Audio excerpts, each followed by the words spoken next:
Halo semuanya, kali ini kita akan membahas salah satu materi matematika di kelas 8 yaitu tentang teorema Pythagoras. Yuk belajar matematika bersama TC Course. Oke, kita akan lihat dulu siapa sih Pythagoras itu. Pythagoras itu adalah seorang filsuf, seorang ahli matematika yang hidup pada tahun 570 sebelum Masehi sampai 495 sebelum Masehi.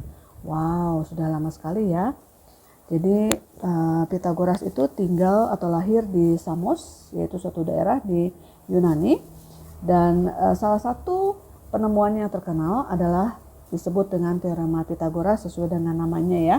Nah kalau kalian ingin tahu kira-kira fotonya Pythagoras zaman dulu itu seperti ini. Oke, itu tipikal filsuf Yunani zaman dulu ya. Oke, kita lihat dulu sekarang apa sih yang dimaksud dengan teorema Pythagoras itu. Teorema Pythagoras berarti menunjukkan bahwa kuadrat sisi miring suatu segitiga siku-siku sama dengan jumlah kuadrat sisi-sisi siku-sikunya. Jadi ingat bahwa teorema Pythagoras ini biasanya digunakan untuk segitiga siku-siku. Saya ulangi lagi ya. Teorema Pythagoras bunyinya adalah kuadrat sisi miring sama dengan jumlah kuadrat sisi-sisi siku-sikunya. Oke, kita akan lihat yuk gambarnya. Nah, ini adalah gambar segitiga siku-siku, segitiga ABC dengan sisi siku-sikunya di titik B. Ya. Nah, ini yang di seberang titik B adalah sisi AC atau kita kenal juga dengan sisi B.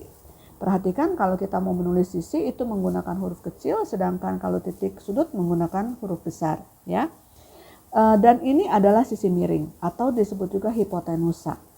Nah tadi dikatakan bahwa sisi siku-sikunya. Nah ini sisi siku-sikunya. Jadi AB dengan BC adalah sisi siku-sikunya. Kalau dalam satu segitiga siku-siku ini mungkin kita katakan sebut juga dengan alas dan ini adalah tingginya ya. Tapi sebenarnya kan nilai alas dengan tinggi itu bisa kita tukar-tukarkan tergantung bagaimana bentuk segitiga siku-sikunya. Oke, kita tinggalkan dulu istilah alas dengan tinggi. Jadi sisi siku-sikunya saja ya. Jadi ini adalah sisi miring B. Kemudian ini adalah sisi C dan ini adalah sisi A. Oke, nah kuadrat sisi miring jadi berarti ini AC ya. Jadi AC kuadrat sama dengan jumlah kuadrat sisi siku-sikunya. Oke, sisi siku-sikunya adalah AB dan BC.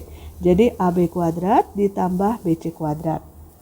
Atau kita bisa juga langsung tanpa menggunakan kuadrat untuk AC-nya. Dengan menggunakan akar kuadrat. Jadi AC sama dengan akar AB kuadrat ditambah BC kuadrat. Lalu bagaimana kalau kita mau mencari sisi siku-sikunya? Misalnya kita mau mencari AB. Nah untuk mencari AB maka rumusnya adalah AB kuadrat sama dengan AC kuadrat dikurangi dengan BC kuadrat. Jadi sisi miring kuadrat dikurangi dengan salah satu sisi siku-sikunya ya. Atau bisa kita hilangkan kuadratnya menjadi AB sama dengan akar dari AC kuadrat min BC kuadrat. Begitu juga kalau misalnya kita mau mencari panjang BC. Rumusnya adalah BC kuadrat sama dengan AC kuadrat dikurangi AB kuadrat. Atau BC sama dengan akar dari AC kuadrat min AB kuadrat. Oke, berikutnya kita akan coba mengerjakan sama-sama soal latihan dengan menggunakan rumus Pythagoras ya. Oke, perhatikan yang pertama, soal 1. Nah, sudah muncul ya segitiga siku-siku, kali ini siku-sikunya adalah di titik C. Jadi, kita lihat bahwa sisi yang ada di seberang sisi siku-siku adalah sudut siku-siku adalah sisi AB. Berarti ini adalah sisi miringnya. Ya. Dan ini si AC adalah merupakan salah satu sisi siku-sikunya. Kita diminta mencari panjang BC. Nah, maka untuk mencari BC rumusnya adalah akar dari AB kuadrat dikurangi dengan AC kuadrat. Nah, AB kuadrat dikurangi AC kuadrat. Lalu kita tinggal masukkan angkanya. AB itu adalah 15, AC adalah 12. Jadi 15 kuadrat min 12 kuadrat. Sehingga akar 225 dikurangin 144. Dan hasilnya adalah akar 81 dan akar 81 adalah 9. Jadi BC adalah 9 cm. Mudah kan ya? Oke, kita lanjut ke soal yang kedua ya. Soal yang kedua sedikit lebih rumit tetapi sebetulnya tidak rumit. Kelihatannya saja rumit ya. Jadi kita diminta mencari panjang BC nih. Nah, kalau kalian lihat ini di segitiga ABC Untuk mencari BC tidak mungkin karena kita cuma punya sisi AB saja. Sedangkan AC-nya belum ada. Jadi kita mencari dulu sudut sisi AC-nya, ya. Nah, perhatikan segitiga ADC atau ACD di mana siku-sikunya adalah di C. Berarti yang ada di seberangnya yaitu 17 cm adalah sisi miringnya. Dan ini 8 cm adalah salah satu sisi siku-sikunya. Maka untuk mencari AC kita gunakan rumus AD kuadrat dikurangi CD kuadrat. AD kuadrat dikurangi CD kuadrat, ya. Jadi akar 17 kuadrat dikurangi 8 kuadrat. Jadi akar 289 dikurangi 64 sehingga hasilnya adalah akar 225 yaitu 15.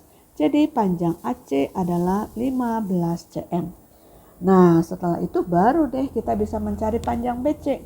Nah pada segitiga ABC di sini sudut siku-sikunya adalah di B sehingga yang 15 ini adalah sisi miringnya.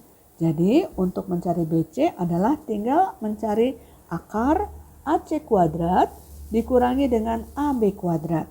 Maka masukkan angkanya menjadi 15 kuadrat kurang 9 kuadrat yaitu akar 225 kurang 81 akar 144 dan hasilnya adalah 12 cm. Mudah kan? Jadi tinggal sedikit kita tambah saja tahapnya karena memang ada dua segitiga siku-siku. Oke?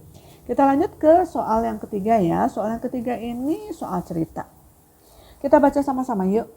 Sebuah tangga yang panjangnya 7 meter disandarkan pada sebuah dinding yang tingginya 4 meter. Jika kaki tangga terletak 3 meter dari dinding, tentukanlah bagian tangga yang menonjol. Nah ini adalah gambarnya. Jadi ini adalah tingginya. Oke, 4 meter. Lalu jarak kaki tangga ke dinding 3 meter, yang 7 meter tuh ini adalah panjang tangganya. Yang ditanya adalah bagian tangga yang menonjol, jadi yang ditanya adalah CD-nya. Tentu saja sebelum bisa mencari CD kita harus cari dulu BC-nya. Oke, kalian perhatikan ya, segitiga ABC siku-sikunya adalah di A, jadi yang ini adalah sisi miringnya. Dan kita harus mencari BC, karena BC adalah sisi miring, maka kita gunakan rumus BC sama dengan AB kuadrat ditambah AC kuadrat. Kita masukkan nilainya yuk. Jadi 3 kuadrat, akar dari 3 kuadrat plus 4 kuadrat, yaitu akar 9 plus 16 menjadi akar 25. Dan kita tahu akar 25 hasilnya adalah 5. Jadi panjang BC adalah 5 meter. Sementara yang ditanya adalah CD. Panjang keseluruhannya 7, panjang dari sini ke sini adalah 5 meter. Maka untuk mencari CD tinggal kita kurangkan saja. 7 meter dikurangi 5 meter. Sehingga hasilnya menjadi 2 meter. Oke, kita lanjut yuk. Nah ternyata dengan menggunakan teorema Pythagoras kita bisa mengetahui jenis segitiga. Jadi kalau menentukan jenis segitiga macam-macam ya, bisa dilihat dari sudutnya, bisa dilihat dari sisinya.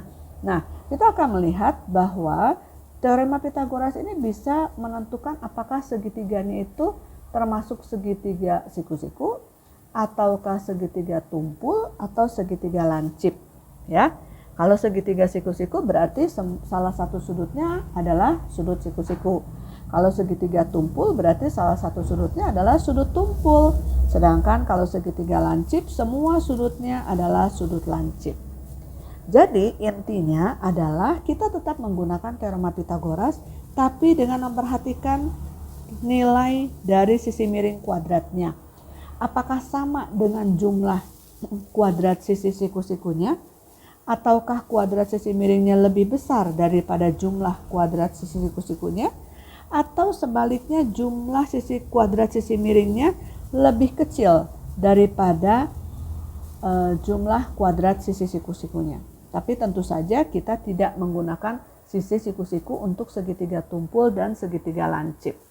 Jadi kita tinggal melihat mana sisi yang terpanjangnya saja yang kita anggap sebagai A-nya atau sisi lainnya. Jadi sisi terpanjang itu harus letakkan di sini di depan. Ya. Nah, kalau A kuadrat nilainya sama dengan B kuadrat plus C kuadrat, maka segitiga tersebut adalah segitiga siku-siku. Tetapi kalau A kuadrat ternyata nilainya lebih besar daripada B kuadrat plus C kuadrat, maka segitiganya adalah segitiga tumpul. Dan sebaliknya apabila A kuadrat nilainya lebih kecil daripada B kuadrat plus C kuadrat, maka segitiganya adalah segitiga lancip. Oke, untuk lebih jelasnya kita akan coba mengerjakan soal yang keempat ya. Bagaimana penerapan cara yang tadi? Soalnya adalah sebagai berikut. Tentukan jenis segitiga dengan panjang sisi-sisi sebagai berikut. Yang A 3 cm, 5 cm, dan 4 cm. Yang B 4 cm, 5 cm, dan 6 cm. Dan yang C 1 cm, 2 cm, dan 3 cm. Perhatikan bahwa sudut yang terpanjang ini akan kita gunakan sebagai patokannya. Oke, kita akan lihat contohnya yang A. Jadi sisi terpanjangnya yang 5 ya, maka 5 kuadrat kita coba mencari bagaimana hubungannya dengan 3 kuadrat ditambah 4 kuadrat. Nah 5 kuadrat itu adalah 25, 3 kuadrat adalah 9, 4 kuadrat adalah 16. Kalau kita jumlahkan 9 ditambah 16 itu hasilnya sama 25. Maka segitiga ini kalau kita gambar akan menjadi segitiga siku-siku. Jelas ya? Kita lanjutkan yang kedua. Yang kedua sisi terpanjangnya adalah 6. Oke, jadi 6 kuadrat sama dengan, atau kita cari dulu hubungannya, belum kita tunjukkan dengan tanda sama dengan ya. 6 kuadrat bagaimana hubungannya dengan 4 kuadrat plus 5 kuadrat. Oke, 6 kuadrat itu adalah 36, 4 kuadrat 16, 5 kuadrat dan 25. Ketika kita jumlahkan ternyata ini 41 dan 36 itu lebih kecil dari 41. Maka segitiga ini adalah segitiga lancip.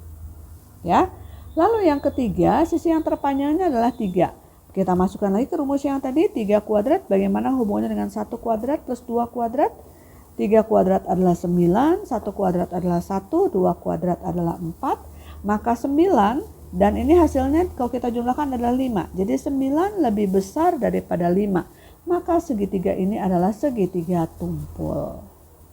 Begitu kan? Jelas ya? Oke. Jadi saya kira cukup saja pembahasan tentang teorema Pythagoras kali ini. Kalau misalnya ada pertanyaan silahkan kalian chat di kolom pertanyaan. Nanti saya akan melanjutkan dengan mencari sisi-sisi segitiga apabila diketahui salah satu sudutnya dalam segitiga siku-siku. Okay, so see you in the next video. Bye bye everyone.